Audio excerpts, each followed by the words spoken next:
Bonjour et bienvenue dans une nouvelle vidéo cybersécurité d'après le blog Cocomelon. Donc aujourd'hui on va voir comment faire une évasion de logiciels à partir du chiffrement ou du déchiffrement de la charge utile via le protocole de chiffrement RC5. Donc bonjour passionnés de cybersécurité et de hacker blanc. Alors lui il dit qu'il a légèrement renommé ses titres. Alors moi j'aime pas trop, j'aimais mieux les titres d'avant parce que c'était plutôt là tout ce qu'on fait au niveau chiffrement, ça a pour but principalement d'évader les logiciels de détection de menaces. Cet article, c'est le résultat des propres recherches de Cocomelon ainsi que plusieurs personnes sur les tentatives d'évasion de moteurs d'antivirus à partir du chiffrement de la charge utile avec une haute logique, donc le protocole RC5. Comme d'habitude, en explorant divers algorithmes de chiffrement, j'ai décidé de vérifier ce qui se passerait si nous appliquons cela pour chiffrer et déchiffrer notre charge utile. Alors, c'est quoi le RC5? L'algorithme RC5, c'est un algorithme de chiffrement par bloc, donc un peu comme l'AES en fait, de clés symétriques. Donc, les clés de chiffrement et de déchiffrement sont les mêmes, conçues par Ronald Rivest en 1994. Alors, il a été développé en réponse d'un besoin d'un algorithme de chiffrement rapide, efficace, pouvant fournir une sécurité renforcée. Alors, le nom de RC5 signifie Rivest, donc c'est la personne, cipher, donc en anglais ça veut dire chiffrement, on le traduit, et 5, indiquant qu'il s'agit du cinquième algorithme de chiffrement développé par Ronald Rivest. Voici les quelques étapes de chiffrement du RC5. Donc on a l'initialisation des tableaux de sous-clés, donc les schedulés de clés. S avec des valeurs basées sur la clé. Pour plus de simplicité, nous supposons une clé de 128 bits. Donc ça veut dire sur 16 bits. Donc là on a une clé là, donc sur 16 bits.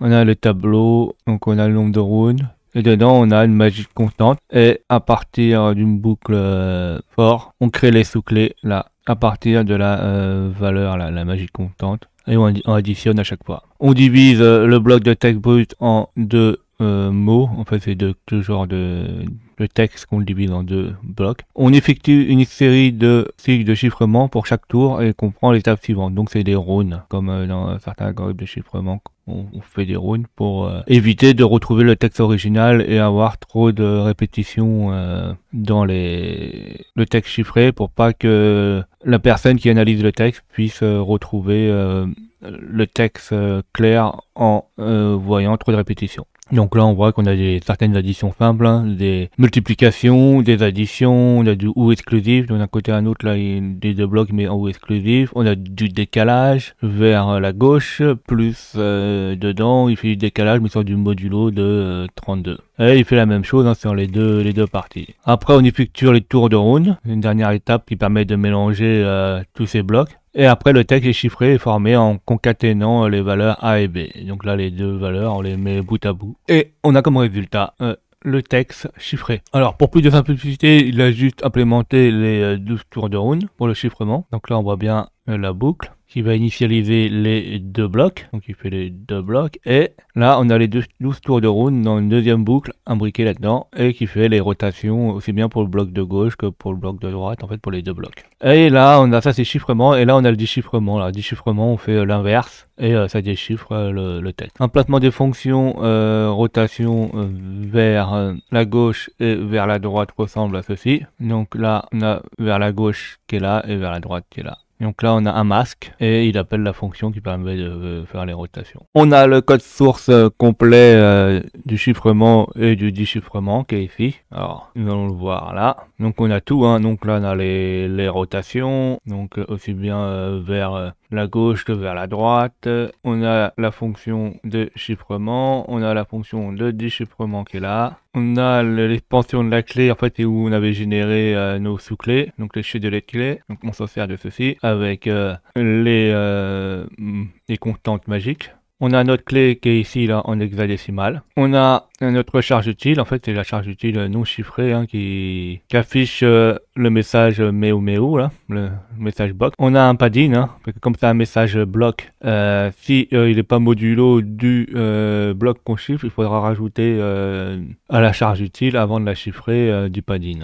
Une fois que tout ceci est fait, on affiche les données d'origine. Une fois que ceci est fait, là, donc on a les padded. Donc là, on chiffre. On a un tableau où les données sont chiffrées et un tableau où les données sont déchiffrées. Donc là, il calcule le padded, donc la fiche les données qui ont les données normales plus avec le padding à la fin. Et là, il fait les calculs. Là, il fait les données avec les pads, les données chiffrées et les données déchiffrées. En fait, ça met directement tout ça dans un tableau et on a les trois possibilités qu'il va faire. Il va après chiffrer, une fois qu'on a les données chiffrées claires, en padded, il va afficher les données qui sont chiffrées. Et une fois qu'il va faire ceci, là, il va déchiffrer les données, donc il va afficher les données déchiffrées. Il va comparer les données qui ont été déchiffrées et les données originales, et il va voir est-ce qu'il y a eu des différences. Et s'il n'y a pas de différence, il va dire que le déchiffrement a été un succès. Sinon, s'il y a des différences, ça veut dire qu'il y a eu un problème dans le déchiffrement ou dans le chiffrement,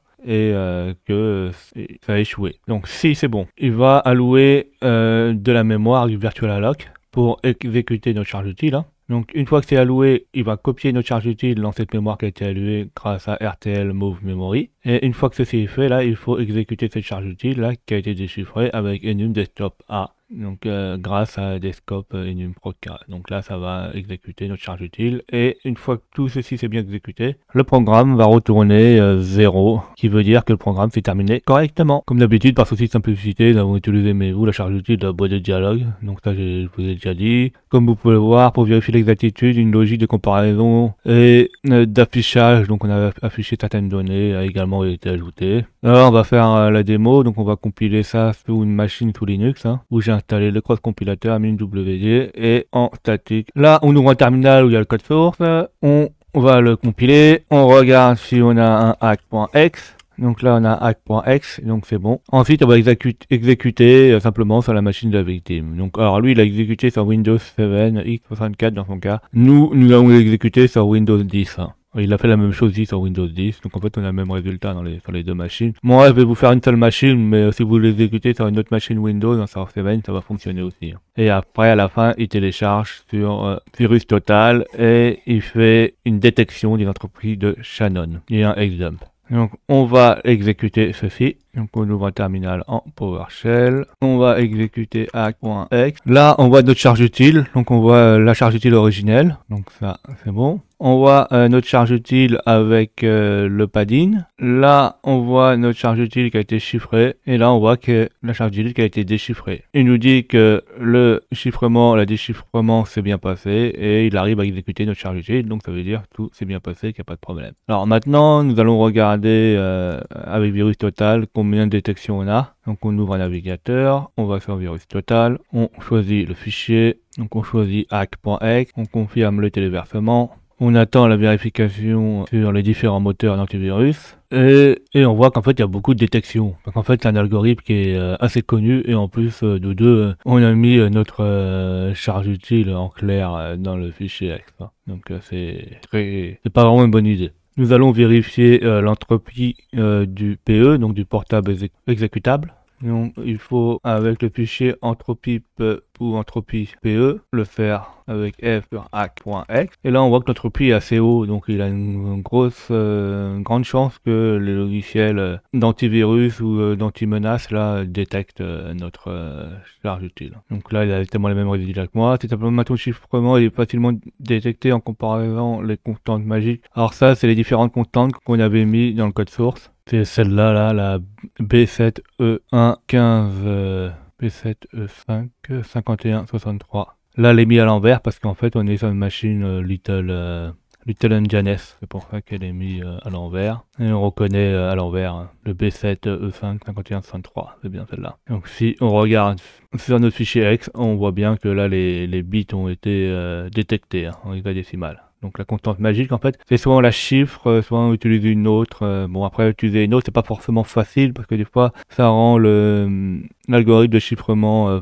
pas très performant ou ça peut occasionner certains problèmes ou certaines erreurs. Alors dans l'ensemble, le RC5 a joué un rôle dans l'évolution des algorithmes de chiffrement en démontrant l'importance d'atteindre un équilibre entre sécurité et efficacité. Oui, alors ça c'est vrai parce qu'en fait on utilise beaucoup d'algorithmes comme ça là qui sont symétriques et il faut qu'ils soient rapides et efficaces. qu'on arrive à avoir des algorithmes asymétriques. Ils sont extrêmement efficaces, mais par contre, ils sont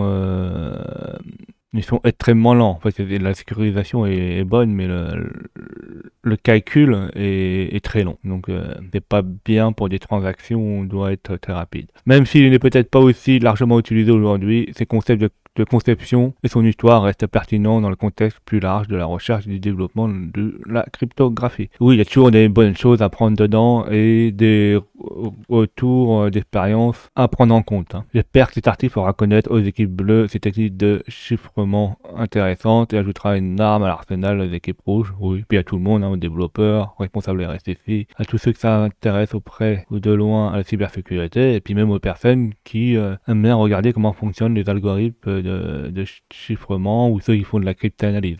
J'espère que vous avez appris plein de choses intéressantes. N'hésitez pas à mettre des commentaires pour que j'ai des retours, à mettre des pouces bleus, à vous abonner et surtout à cliquer sur la cloche de notification pour que vous soyez au courant des nouvelles vidéos qui sortent.